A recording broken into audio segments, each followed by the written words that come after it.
Hey everyone. Now, every now and then I get questions from people with baby locks about how I maintained my hair.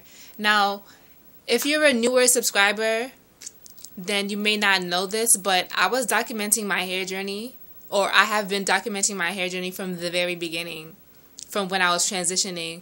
So if you just look back into my older videos, you can see me when my locks were this long. All right, and then so that's when I'm sure of what I've been doing. So if you ask me now, I might give you a answer like, oh, I think I did this, then I think I did that.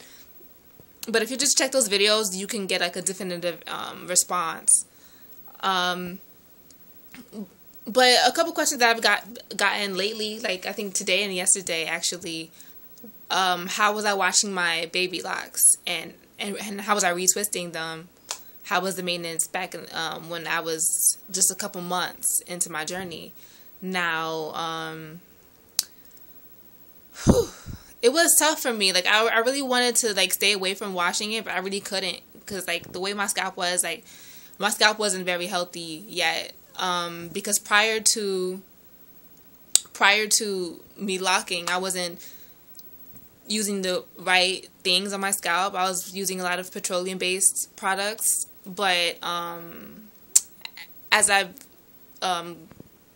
gotten further to my journey, I became more and more knowledgeable of what I should use, and I've been using oil since then, and my scalp has been much healthier. But yeah, when I was just a couple months into my journey, I was still washing. Wait, let me rewind. I believe my first wash was like 5 weeks, so I did like hold out for a little bit at first, but I've never gone 5 months ever again, ever. And I don't recommend you doing it. It's not necessary. You should wash your hair every 2 weeks. Now, I know you're concerned about unraveling, of course, because your hair is not locked at all at 2 weeks. But what I did, and I could have done earlier, I wore a stocking cap. So I had my hair all up in the stocking cap, and then I would go in the shower and wash my hair through the stocking cap. Now, what the stocking cap did was keep my locks intact, like so they wouldn't unravel. And then I would take the shampoo and I would like rub it on top of the stocking cap so that it would go through the net, I mean, you could call it a net, like it's like mesh, so it will go through. Water could go through both ways, and so like you can really wash it out. I mean, it took me a while to really get the hang of it, because like I would think it's all washed out, and then I would take off the stocking cap after I got out the shower, and I would see that I still have like shampoo residue in there, and then I have to go back. But I think that is definitely worth it.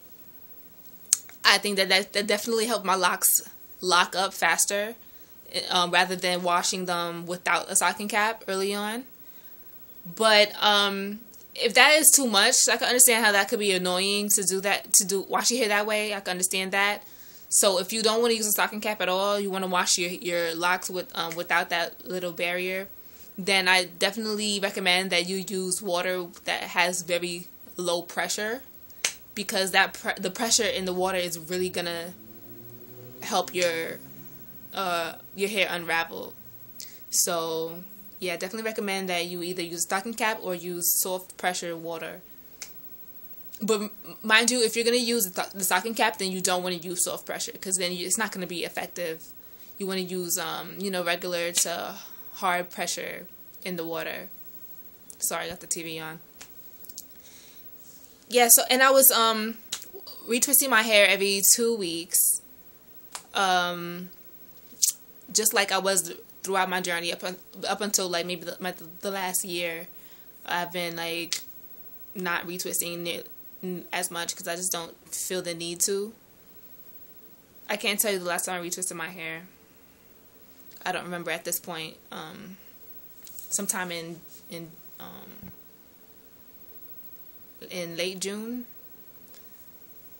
Yeah, I think maybe when I dyed my hair. I don't know. I haven't retwisted my hair in a very long time, but I've definitely been washing it,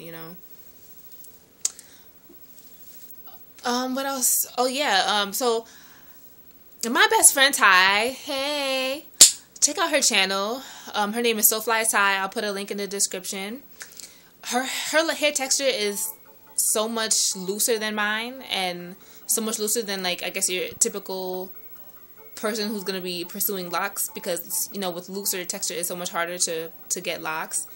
And her hair, I think she's at like 6 months now, and her hair is pretty far in her journey. I mean, she's pretty far in her locking process than I would have thought. Especially, well, not especially, just because her hair is so loose. But the reason is, well, she was just telling me, because she doesn't touch it. Like, she doesn't touch it at all. And I understand that when you have your baby locks, you're just so, like, intrigued, and you're just so, like, you're, like, loving it. Like you're just so anxious and excited. And you just have you have that hand in hair syndrome. You're just always touching it and stuff. She says she just leaves it alone. Like, if her hair could lock so fast, then somebody with a more coarse hair texture could definitely lock faster than that.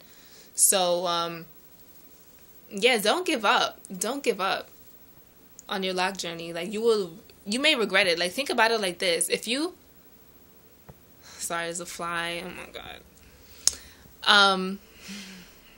Think about it like this.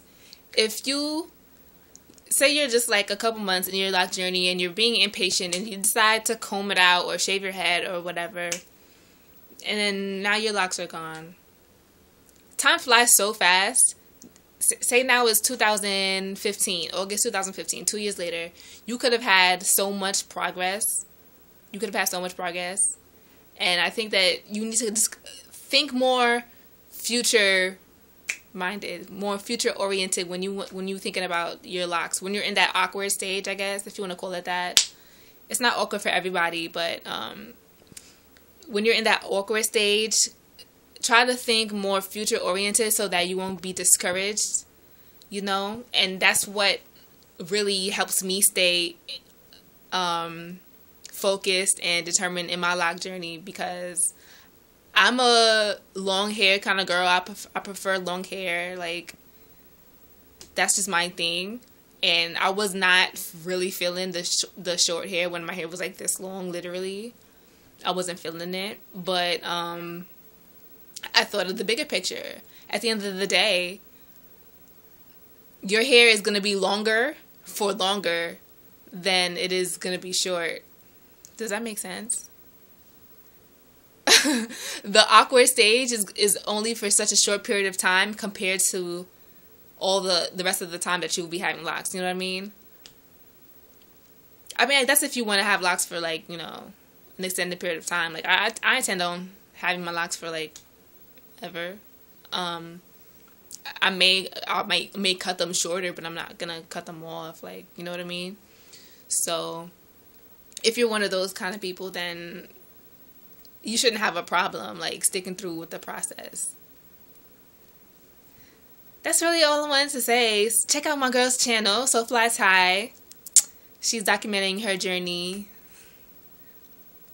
Alright. See you tomorrow.